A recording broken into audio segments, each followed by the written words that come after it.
I've been reading this book by Paul Hoffman. This book is about countering the corrupt. And it says here the what, who, where, why, how to counter corruption. This one. So as I've been reading it, I've noticed some things that I should have noticed but I've not noticed. The major problem in Kenya is not lack of employment, it is corruption. It's not bad healthcare, it's corruption. It is corruption that causes bad healthcare. It is corruption that causes lack of employment because it takes away opportunities meant for the unemployed. So all these problems, including, farmers not being able to get their dues or farming not being able to be profitable, it all stems from corruption. If we solve one problem called corruption, we'll fix the problem in Kenya. So now, let's go to class. So we have a problem. I'll ask my cameraman to come closer. This problem is called corruption. Sindio? Aya. Corruption is equals William Ruto.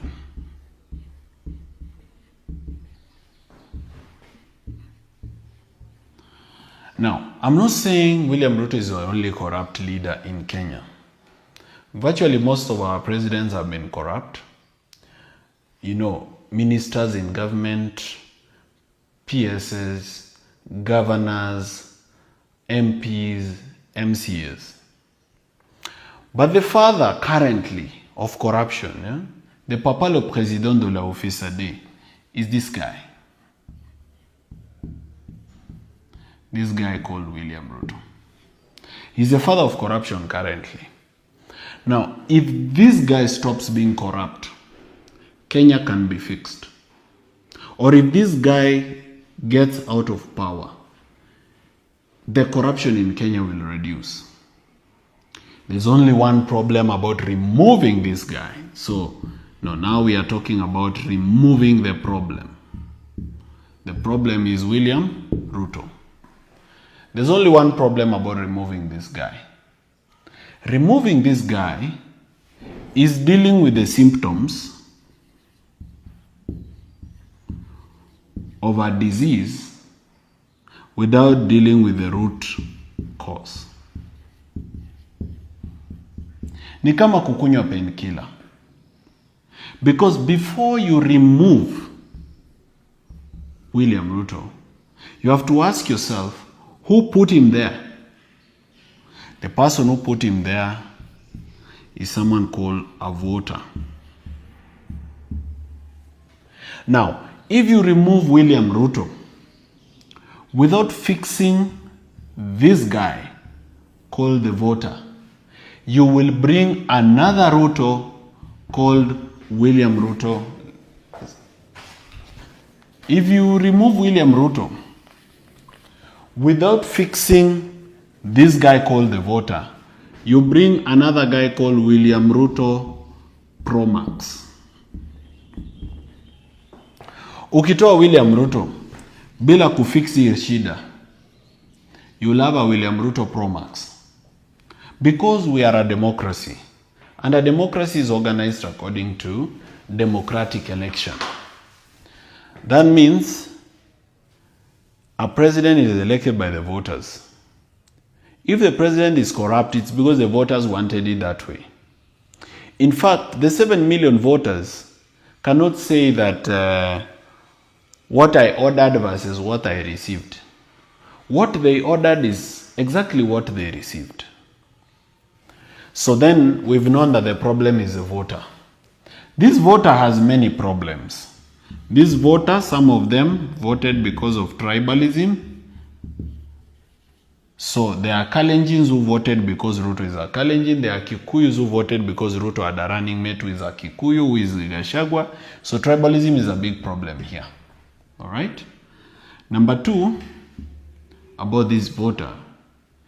is the problem of bribery.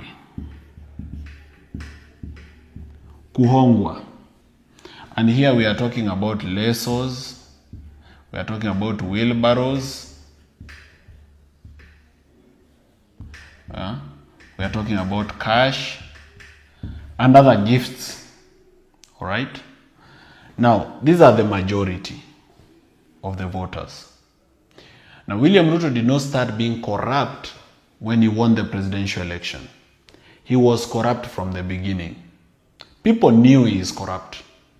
They knew his role at the ICC, but they still voted for him. So what is wrong with these people who still voted for this guy, expecting the best out of the worst? It means to fix Kenya's problem, we must fix the Kenyans. To fix Kenya's problem, we must fix the Kenyans. Why do I say so? You see, in every corruption scandal, there is a lawyer, there's an accountant, there's a bank teller. All these people know what's going on, but they don't mind because it's benefiting them. Meaning those complaining about corruption are those who have not benefited from it or who are not benefiting from it. Now, these people are the few. The majority are the poor. When you steal 10 billion meant for medical equipment for various hospitals across the country, the people are going to suffer is not William Ruto. It's not his friends. It's not his business partners. It is the poor people kwa ground ndo wataumia. So how do you fix this voter? You fix this voter through civic education.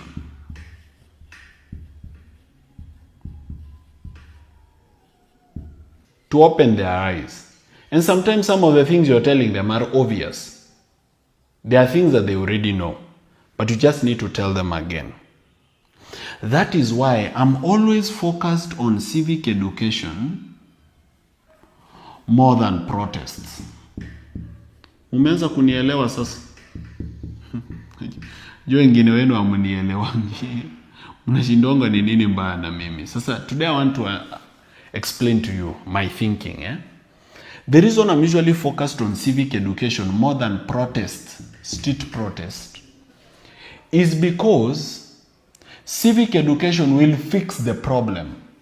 Protest may not fix the problem because you might remove this problem and replace with William Ruto Pro Max, a bigger problem. Why? Because you've not fixed the voter. All right? Even if a military general takes over through a coup or anything, they can be William Ruto Pro Max. All right? So now, this civic education, how do we do it? One way is the Vampire Diaries. What the Vampire Diaries does is it shows Kenyans how corruption affects them. Simple. Ule Mkenya wa kawaida inamuonyesha vile ufisadi inamuaffect. How else can we do this civic education? Word of mouth.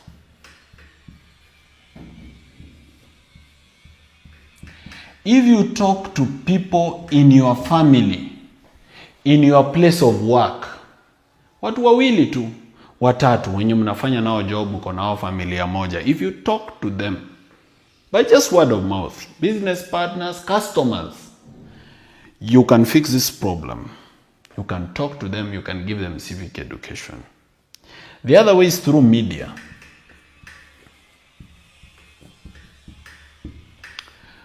This media has a problem.